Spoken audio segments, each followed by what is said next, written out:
Spring rain falls on the cobblestones outside the Counterintelligence Corps headquarters in Heidelberg, April 1946. Klaus Richter stands in a queue of young German men, every one of them smoking cigarettes with trembling hands. The war ended 11 months ago, but fear still lives in their throats. Around him, former students whisper rumors that grow darker with each retelling: torture, indefinite imprisonment, summary execution for anyone who served in the Wehrmacht. Klaus is 22 years old, though he feels ancient. 2 years ago, he was studying Romantic literature at Heidelberg University, analyzing Goethe and dreaming of becoming a professor. Then came conscription. 6 months in a Wehrmacht uniform on the Eastern Front. 6 months of horror he tries not to remember. When the surrender came, he walked home to find his city miraculously intact. The Americans chose Heidelberg as their administrative center precisely because Allied bombers had spared it. The man in front of Klaus stubs out his cigarette. The door opens. A name is called. The man enters and the door closes behind him. 20 minutes pass. When he emerges, his face is pale but relieved. He says nothing, just walks quickly toward the exit. Then his name echoes across the stone corridor. Klaus Richter. He stands. His knees feel weak. Every propaganda poster he ever saw flashes through his memory. The Reich told them the Americans were barbarians, that defeat meant annihilation. Klaus doesn't know what to believe anymore. The Reich lied about victory. What else was a lie? He walks toward the open door, takes a breath, steps inside. What he sees behind that desk will shatter everything he has been taught about race, intellect, and the price of Germany's lies. The office is spare. A wooden desk, 2 chairs, a window showing the rain-soaked courtyard. Behind the desk sits a man in an American Army uniform, sergeant stripes visible on his sleeve. But this is not the interrogator Klaus expected. The soldier is black. His uniform is pressed to perfection.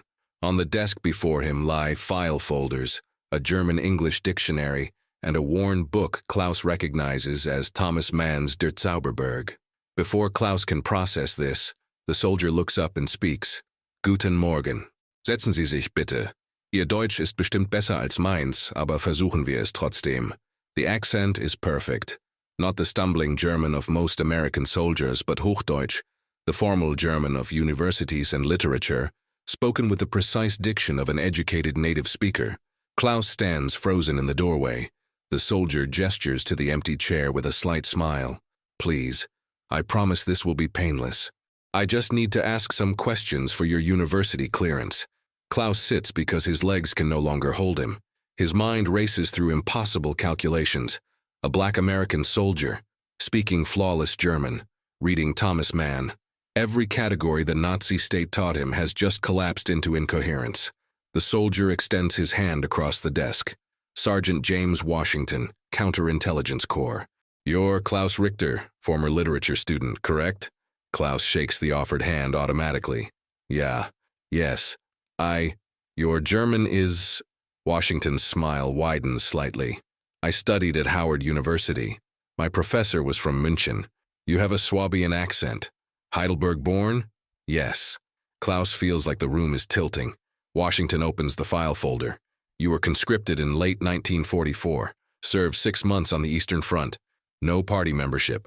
Your professors have vouched for your character. Is this accurate? Klaus nods. Washington begins filling out a form, writing in both English and German. As he writes, he speaks. I'll need you to describe your activities during your military service. Klaus begins to recount the story. The notice arriving, the training, the transport east, the retreat, the surrender. As he speaks, Washington takes notes, occasionally asking clarifying questions in German, so precise it makes Klaus self-conscious. Then Klaus makes a verb error. He says, Ich bin nach Hause gegangen when he means Ich bin nach Hause gekommen. Washington pauses and looks up gently. It's gekommen in this context, not gegangen. Gegangen implies you walked there intentionally. Gekommen means you arrived.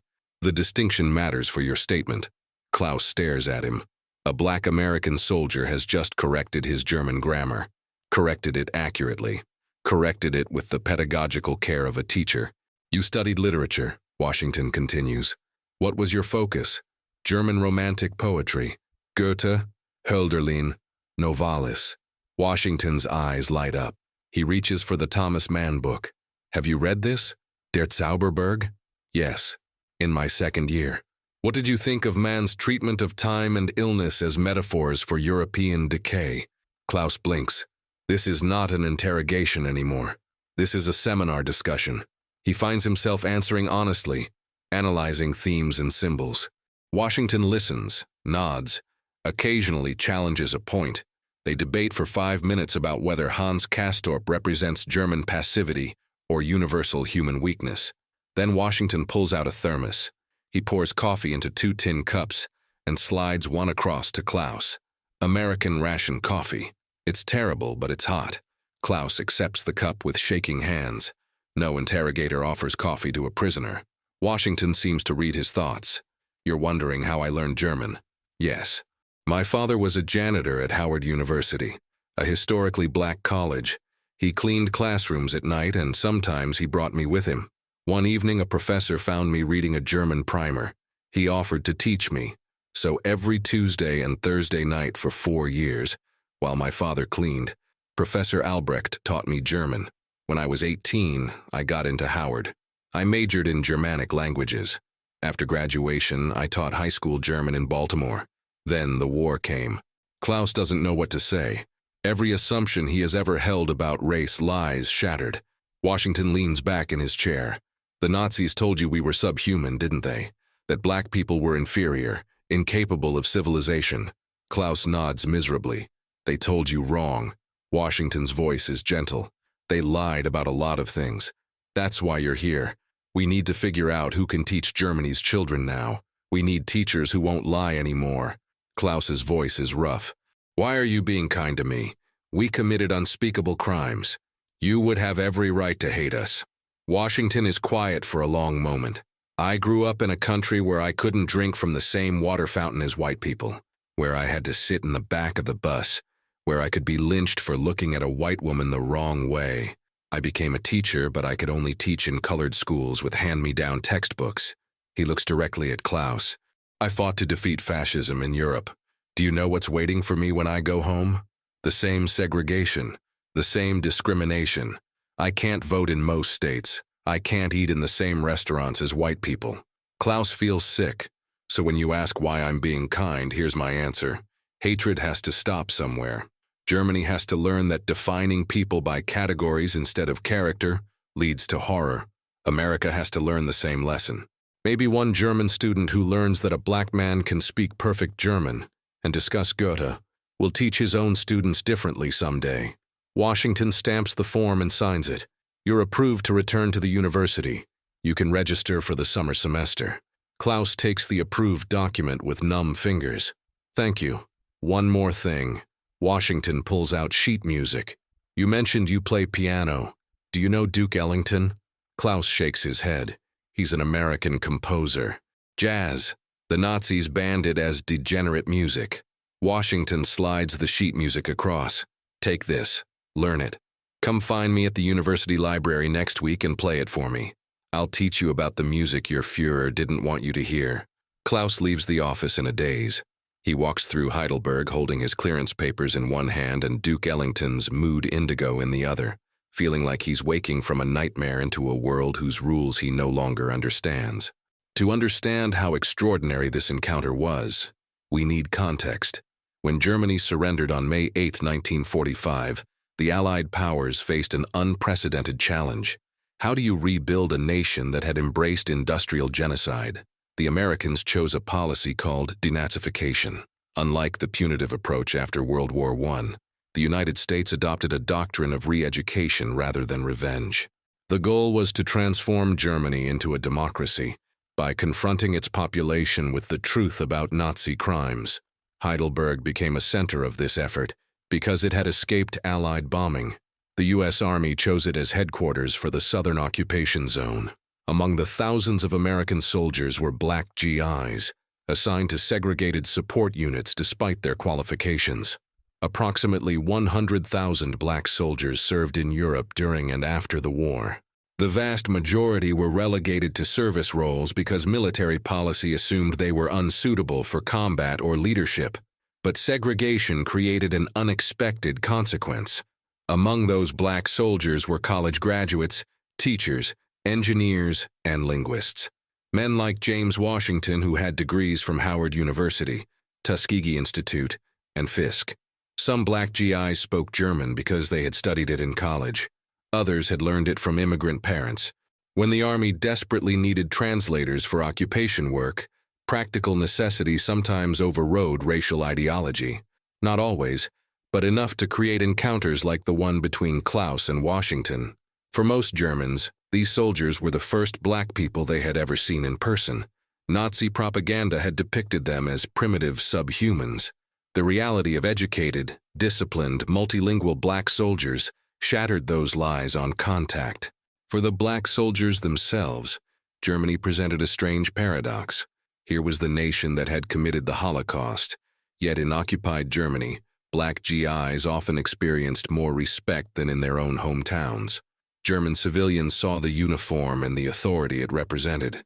In restaurants that served military personnel, black GIs could sit wherever they wanted, something many couldn't do in Alabama or Mississippi. Black soldiers wrote letters home describing Germany as a place where they were treated like men. The irony was not lost on them. They were helping to denazify Germany while living under Jim Crow in America.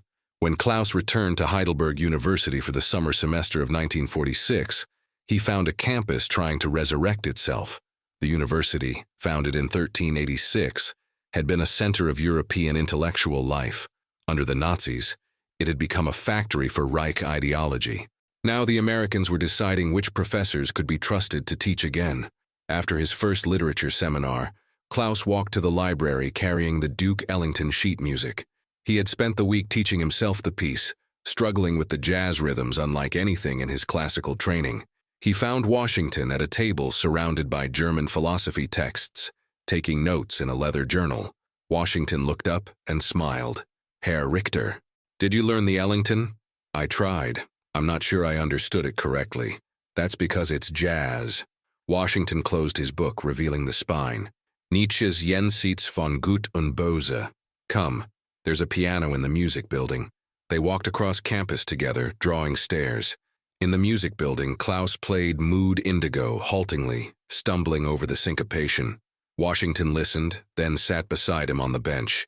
"You're playing it like it's written." "Jazz isn't about what's written. It's about what's between the notes." He played a phrase, his fingers dancing with fluidity that made the melody breathe. "Feel how the rhythm pushes and pulls." That's the African influence. They worked for an hour, the lesson moving seamlessly between music theory and cultural history. Washington explained how jazz emerged from the black community, how it was resistance and expression, how the Nazis had banned it because it represented everything they feared: racial mixing, improvisation, freedom. Other students began to gather at the door. Washington noticed and smiled. "Want an audience?" They played as a duet, Washington taking melody while Klaus provided harmony. When they finished, the small crowd applauded tentatively. For many, this was the first black music they had heard performed live. One student, a young woman named Anna, approached. "That was remarkable. Is all American music like this?" Washington shook his head. "Jazz comes from the black community specifically. It's our music. Under the Nazis, it was banned as degenerate. They said it would corrupt German youth. Really, they were afraid of it because it came from people they claimed were subhuman. Hard to maintain that lie when you hear Ellington or Armstrong. Can you teach us more?" Anna asked. Washington glanced at Klaus, who nodded. "I'm not sure I'm the right person to represent America. I'm not allowed to represent it at home." "What do you mean?" "I mean that in my country, I can't vote in most states. I can't eat in the same restaurants as white people. I have to use separate facilities marked colored. I fought to free Europe from fascism, but I'll go home to American apartheid." The German students exchanged uncomfortable glances. Klaus spoke quietly. "Sergeant Washington is helping us understand that we weren't uniquely evil, that defeating the Nazis doesn't mean the world is suddenly just." Washington nodded. "Germany has to reckon with what it did. The Holocaust was murder on a scale the world had never seen. But America needs to reckon with our own racism too. We're still learning. You're still learning. Maybe we can learn together." Over the following weeks, these gatherings became regular. Washington would appear at the library or a music building, and students would find him, eager to learn about America, to grapple with contradictions. Washington answered questions honestly, explaining the complexity of American democracy, its ideals and failures. He introduced them to Langston Hughes, W.E.B. Du Bois, Richard Wright. He explained the Harlem Renaissance, the long struggle for civil rights. For Klaus, these sessions became his real education. But Washington's presence also drew attention from less receptive quarters. Among the faculty awaiting denazification hearings was Professor Dr. Friedrich Hartmann, who had taught courses on racial science. His career had flourished under the Reich. Now he faced dismissal. Hartmann's hearing was scheduled for June 1946. Sergeant Washington was selected to conduct the preliminary interview. Klaus was waiting in the corridor to deliver paperwork when he heard raised voices from inside. Hartmann's voice, sharp and indignant. "I refuse to be interrogated by this person. This is an outrage." Washington's voice, calm. "I am a proper officer, Professor. I hold the rank of sergeant and have been authorized to conduct this interview. Please sit down. You cannot possibly understand the material in my file. I have your doctoral thesis here, Professor Hartmann. Kant's categorical imperative and the necessity of racial hierarchy. You argue that Kant's universal moral law supports racial distinctions because different peoples have different capacities for rational thought. Is that accurate?" A pause. "Yes. But the nuances? The nuances are weak, Professor. Your thesis misreads Kant fundamentally. The categorical imperative demands that we treat all rational beings as ends in themselves, never merely as means. Kant writes, act in such a way that you treat humanity, whether in your own person or in the person of any other, never merely as a means to an end, but always at the same time as an end. Where in that formulation do you find room for racial hierarchy?" The translation. "I'm reading from the original German, Professor. Would you like me to parse the grammar for you?" Klaus listened in awe. Washington was dismantling a German professor's life work in the man's native language. The interview continued. Washington methodically worked through Hartmann's academic writings, pointing out logical fallacies and predetermined conclusions. He did it without cruelty, but with inexorable precision. Finally, Hartmann's voice cracked. "This is impossible. The science proves that your race is inferior. The measurements, the studies were fraudulent, Professor, designed to confirm what the researchers already believed. You built an entire career on the assumption that I couldn't exist. But here I sit, reading your work in German, pointing out your errors, demonstrating that your science was just racism in academic robes." Hartmann burst from the office, his face red with anger and fear. Klaus watched him hurry away, shoulders hunched. Washington appeared in the doorway, saw Klaus, and sighed. "You heard that. Yes, some people can't adapt. When your entire identity is built on a lie, and reality proves the lie false, you either accept reality or break." Washington's expression was tired. "I don't take pleasure in that. But I can't let him teach German students that their value depends on their blood." Klaus nodded slowly. "Thank you for showing me the difference between you and him. You could have been cruel. You just told him the truth. Sometimes the truth is the cruelest thing." Over the autumn of 1946, Klaus watched Washington conduct dozens of interviews, teach informal seminars, and simply exist in a space that challenged every assumption. He watched Anna and other students begin to question not just Nazi ideology, but the foundations of prejudice itself. He also watched Washington grow quieter as his departure date approached. In December, Washington invited Klaus to his quarters in the American military compound. It was the first time Klaus had entered the segregated section where black soldiers were housed. Separate from white units even in victory, Washington handed Klaus a letter he'd been writing. "Read this.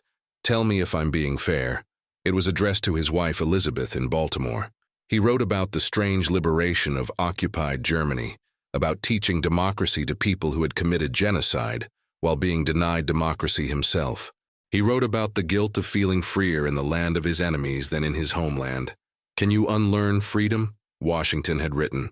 "Once you know what it feels like to walk into any restaurant, sit anywhere, speak to anyone without fear, how do you go back to segregation?" Klaus finished reading. "You're being more than fair. You're being honest.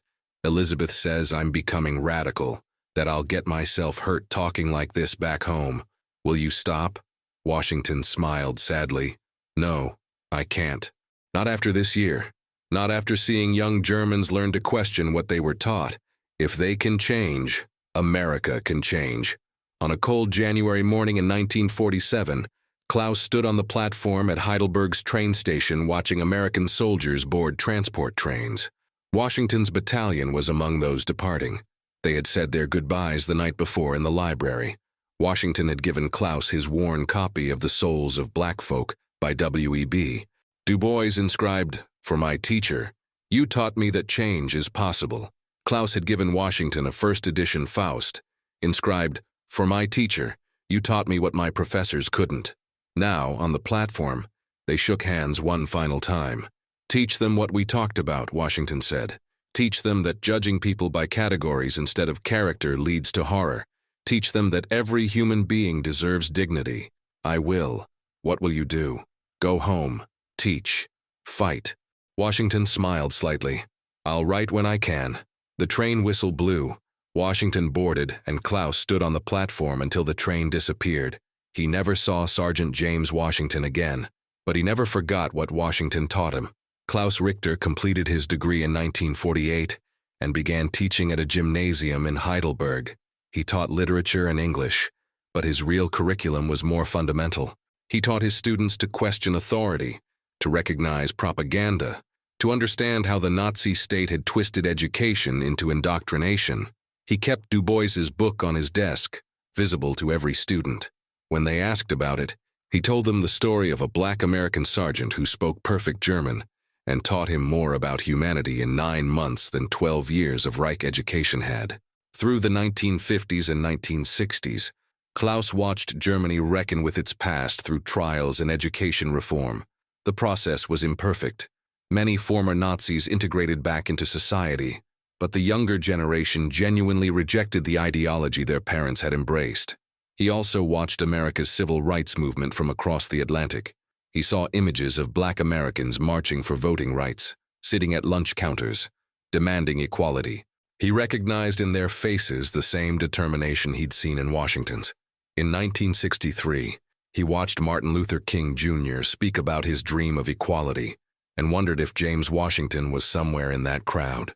He had tried to locate Washington over the years, writing letters to the Baltimore School District, but had never received a response. Washington had returned to America and vanished into the vast landscape of black life that remained largely invisible. But Klaus taught Washington's lessons to hundreds of students over 3 decades. When he retired in 1978, his former students included teachers, journalists, and politicians. Many credited him with teaching them to think critically about authority. Klaus died in 1994, never knowing what became of the man who had changed his life.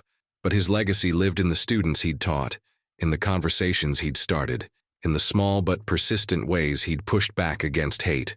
The story of Klaus and Washington matters because it illustrates a fundamental truth. Racism requires ignorance to survive. It depends on keeping people separated, on preventing human contact that might reveal common humanity. When Klaus met Washington, Nazi racial ideology couldn't survive the encounter. When a black soldier spoke perfect German, discussed Goethe, and offered coffee instead of cruelty, the lie was exposed. This is why segregation was enforced so rigidly in both America and Germany. Systems of oppression always try to prevent meaningful contact between groups, because proximity reveals humanity, and humanity destroys hierarchy. Across occupied Germany in 1946 and 1947, similar encounters played out thousands of times. Black American soldiers speaking German, demonstrating competence, quietly dismantling racial ideologies through their existence. For younger Germans especially, these encounters were revelatory. If the Reich had lied about racial inferiority, what else had been a lie? Germany's post-war reckoning was forced and imperfect, but it happened. By the 1960s, West Germany had constitutional guarantees of equality and educational systems that taught about Nazi crimes. Those thousands of small interactions, where educated black soldiers demonstrated that racial ideology was nonsense, contributed to the larger transformation. For the black soldiers, The occupation experience was equally transformative. They'd tasted equality and couldn't accept segregation as natural anymore. Black veterans returned home changed. Many became active in the burgeoning civil rights movement. The NAACP saw membership surges from veterans. Medgar Evers, Hosea Williams, James Meredith, all were veterans who became civil rights leaders. Most remained anonymous. They taught in segregated schools, worked blue-collar jobs, raised families, and quietly pushed for change. They told their children that segregation wasn't permanent. They transformed their European experience into American activism. The parallel between Germany and America is instructive. Germany, defeated and occupied, was forced to confront its racial ideology. America, victorious and powerful, maintained legal segregation for another 2 decades. The same nation that demanded Germany reckon with racism enforced Jim Crow at home. This contradiction became a rallying cry. Black newspapers pointed out that American racial laws weren't so different from Nazi racial laws. It took another 20 years of sustained activism to dismantle legal segregation in America. And even then, the work remained incomplete. The lesson is clear. Education and encounter are the antidotes to hatred. Washington's work mattered. Klaus's teaching mattered. Every act of human connection across lines of division matters. They don't solve everything, but they create conditions for change by making ideological lies impossible to sustain. We don't know what happened to James Washington after he returned to America in 1947. Records are incomplete. He might have continued teaching, quietly mentoring students while fighting for civil rights. He might have become active in organizations pushing for justice. He might have died young, victim of violence that claimed so many Black Americans who demanded equality. Or he might have lived to old age, watching slow progress from Montgomery to Selma to the election of the first Black president. We don't know. But we know what he did in those 9 months in Heidelberg. We know he chose kindness over cruelty, education over punishment. We know he taught a defeated enemy about democracy while being denied it himself.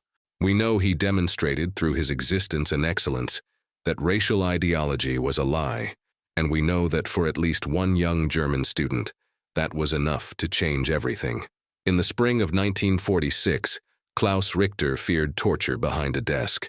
Instead, he received an education, not in German grammar, though Washington corrected that too, but in the fundamental truth that human worth has nothing to do with skin color, nationality, or the lies powerful men tell to justify cruelty. That lesson, learned in a spare office in occupied Heidelberg, taught by a Black sergeant who shouldn't have been there according to both American and German racial ideologies, rippled forward through decades. Klaus taught it to his students. Some of them taught it to theirs. The ripple continues. Racism still requires dehumanization. Education still threatens hierarchies. Individual encounters still crack ideologies open. We're still learning the lessons Klaus learned in 1946. It's a lesson Germany paid in blood to learn. It's a lesson America is still learning. And it's a lesson that began, for one young student, the moment a Black sergeant spoke perfect German and offered a cup of coffee instead of condemnation. If Klaus's transformation behind that desk in Heidelberg resonated with you, subscribe to keep exploring the hidden human stories that shaped our world. Like this video to help others discover it, and drop a comment. We want to know, what's one assumption this story challenged for you? History isn't just about nations and wars. It's about moments like these, and you're part of keeping them alive.